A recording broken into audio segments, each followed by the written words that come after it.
Le numérique bouscule très profondément nos économies, nos sociétés. Mais il implique aussi de financer des choses qu'aucun acteur du privé ne finance. Une part non négligeable de nos populations n'ont pas accès au numérique aujourd'hui. Parce qu'elles n'ont pas accès à la fibre, parce qu'elles n'ont pas accès en termes de connaissances ou de capacités. Et c'est un vrai défi pour toutes les sociétés et toutes les démocraties de l'Union européenne. Si nous n'avons qu'un agenda numérique ambitieux sans essayer de réduire la fracture numérique partout dans nos pays, nous nourrirons les populismes et les extrêmes. C'est un investissement que les opérateurs ne font pas, parce qu'il n'est pas rentable. C'est au pouvoir public de le faire. Le numérique, comme je l'ai dit, bouscule des secteurs d'activité économique en profondeur et suppose de requalifier des millions, dans chacun de nos pays, des millions de nos concitoyens. Ça veut dire les former différemment, mais aussi former tout au long de la vie, soit pour changer de secteur, soit pour changer de type d'activité dans un secteur. Cet investissement, c'est un investissement public. Les acteurs économiques ne le font quasiment pas. Ces biens communs sont indispensables si nous voulons réussir la transition du numérique. Et si nous ne voulons pas que cette transition signifie la mise à l'écart de la société contemporaine de millions de nos concitoyens. Et du coup, par exemple, si tu avais ta déclaration d'impôt à remplir sur Internet, tu aurais besoin d'un coup de main? Ah oui, oui, oui. Ouais. Parce que je te dis que s'il faut mettre une croix où il ne faut pas, oui, après, ça peut être annulé. Ouais. Voilà. La fracture numérique, nous la considérons, nous, défenseurs des droits, dans son aspect obstacle à l'accès aux services publics et donc à l'accès aux droits.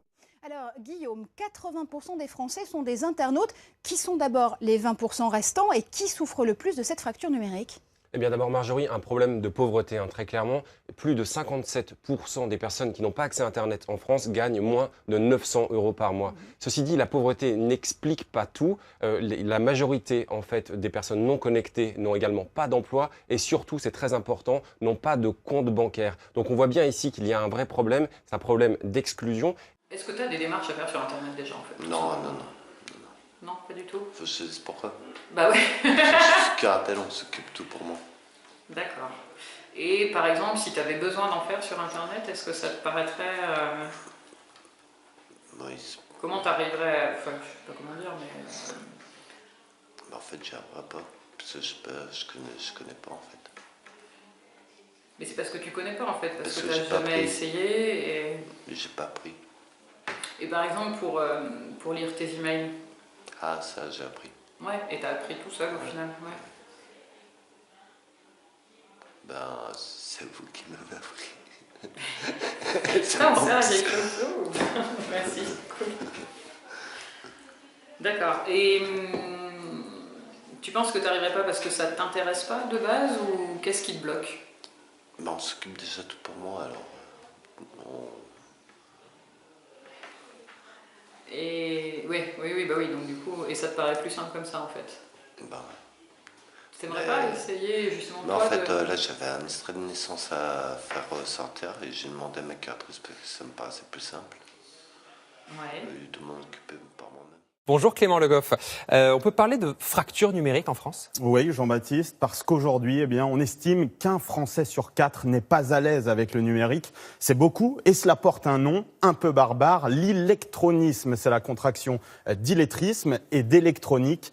32% des Français ont même déjà renoncé à faire des démarches en ligne. Et pourtant, on vient de le voir dans le sujet, le calendrier, il va s'accélérer. Oui, il va beaucoup s'accélérer. Dès l'année prochaine, regardez, la déclaration de revenus ne pourra se faire que sur Internet.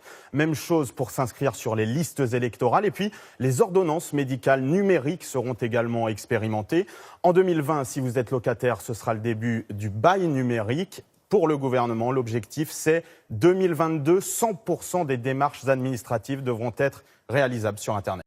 Il n'y a jamais eu un moment donné où, je ne sais pas dans quelle administration, on t'aurait dit, là, tu es obligé de le faire sur Internet et que ça t'aurait bloqué? Mais je trouverai des copines pour faire des démarches avec ma patience, mais c'est pas moi qui les fais. Ouais, il faut qu'il y ait quelqu'un qui va de toute façon. Ah oui, mais il faut ça, ouais. Parce que je pense aux impôts par exemple, parce que dans quelques années, ils veulent arriver à ce que toutes les déclarations d'impôts soient informatisées. Du coup, tu n'auras plus forcément le choix. D'accord, mais je le subirai. Mais je vais traîner des pieds le plus longtemps possible. Tu peux aller dessus. D'accord. Ah non, mais puis, on ne te demande pas. Hein. Parce qu'il y a longtemps, je pourrais aller faire des initiations informatiques. Hein. Pour faire. Moi, j'en vois pas d'utilité, personnellement. T'en vois pas l'utilité? Ah, pas du tout. Ouais. Enfin, pas avec que je mène, moi. Hein. Oui, non, j'entends bien. Puis notre question, c'est aussi de savoir si ça peut vraiment totalement remplacer l'accompagnement humain, en fait. Ah ben, pour moi, c'est non. Moi, ça... Ne serait-ce que déjà, ben, tu vas voir une personne, bon, tu discutes, tu autour d'un verre, d'un café, tout ce que tu voudras. Quand j'aurai vraiment l'obligation, ben, je demanderai à des copines, puis c'est tout. Ou des gens que je connais, puis je le ferai avec eux.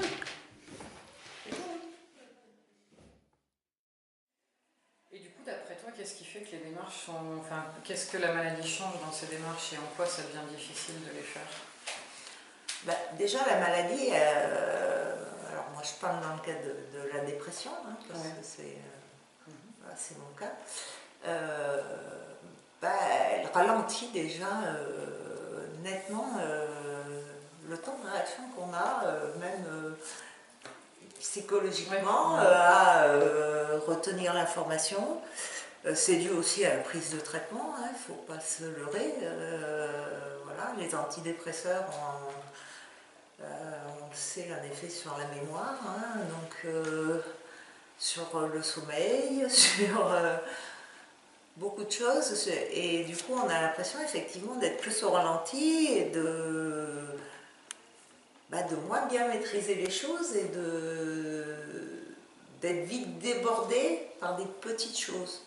C'est surtout cette impression-là, moi, dans mon cas, c'est-à-dire que c'est une accumulation de petites choses. Donne l'impression qu'on a une montagne en face de soi, qu'on doit franchir l'Himalaya et qu'on ne va pas y arriver. C'est la fracture numérique. Qu'est-ce que c'est ça? Et ben, c'est le fait, en fait, que maintenant, il y a beaucoup de démarches qu'on nous demande de faire sur Internet. Oui. Mais qu'il y a des gens qui n'ont pas les moyens de le faire, que ce soit financier parce qu'ils n'ont pas d'ordi, que ce soit psychologique parce que tu peux ne pas avoir envie d'avoir un ordinateur, ça peut être difficile. C'est très compliqué en plus à faire. Ouais. Et est-ce que toi, du coup, tu arrives à faire ces démarches qu'on te demande sur Internet? Oui. Ouais. Et tu trouves ça compliqué? Non, ou... non. Parce que c'est bien indiqué, s'ils nous disent bien comment il faut faire. J'ai fait ça avec la sécurité sociale, avec Amélie, tu sais. Oui. J'ai payé 2 PV. Une fracture beaucoup plus grave que la fracture numérique, il y a une fracture de la faim. Il y a encore plus d'1 milliard de personnes qui ne mangent pas leur faim, 2 milliards de personnes qui n'ont pas accès à l'eau. Et il y a 1 milliard de personnes qui n'ont pas d'identité, proprement dit. Donc la fracture numérique n'est qu'une des dimensions de l'extraordinaire inégalité sur la planète. Bienvenue au cyberespace d'Emmaüs Solidarité à l'Agora. Ça fait 10 ans qu'on a organisé l'activité avec comme objectif de lutter contre la fracture numérique. On fonctionne sur 2 modalités.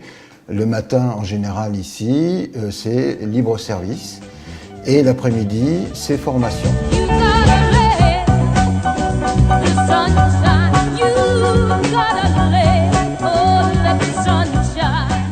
Moi, je connais déjà parler français. Pourquoi pas, je ne veux pas aussi apprendre à faire l'informatique. Tu peux connaître, faire tout, écrire une lettre sans plus chercher les timbres et ceci, communiquer. Tu es ici en Europe, elle est même en Afrique et ça m'a trop intéressée. Pour aller vite, c'est de faire en sorte qu'en 6 semaines, ils se débrouillent avec l'outil informatique. C'est-à-dire à la fois le b.a.-ba du traitement de texte, comment se débrouiller pour aller sur un moteur de recherche, poser une question et puis avoir la réponse.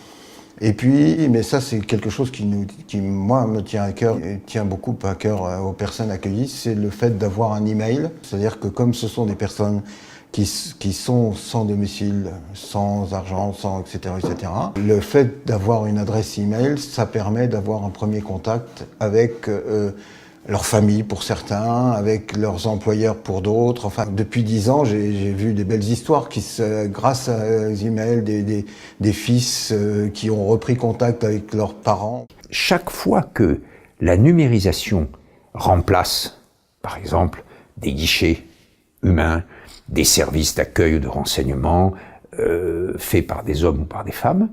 Il faut prévoir un service d'accompagnement, un service d'assistance. Il faut prévoir des alternatives, de telle sorte que tous et toutes les usagers du service public puissent y avoir accès. Pas d'écran du tout avant 3 ans. Les enfants sont hypnotisés par un smartphone et ils sont addicts en quelques jours. Ils deviennent addicts au smartphone qui les hypnotise, qui altère le développement cérébral. Un smartphone ou un écran n'établit pas d'interaction. Mon ordinateur ne m'a jamais souri. Or, un bébé, un enfant, a besoin de sentir l'autre. Il a besoin d'apprendre à décoder ses gestes, ses mimiques pour se synchroniser avec l'autre. S'il y a trop d'écran, c'est vite acquis, 3 heures par jour. S'il y a trop d'écran, il n'apprend pas les interactions. Il a un trouble de l'empathie, donc il est soumis à ses pulsions, comme on le voit aujourd'hui chez beaucoup d'adolescents, garçons et filles, qui ne contrôlent pas leurs émotions et qui passent à l'acte ou bien contre eux-mêmes ou bien contre les autres.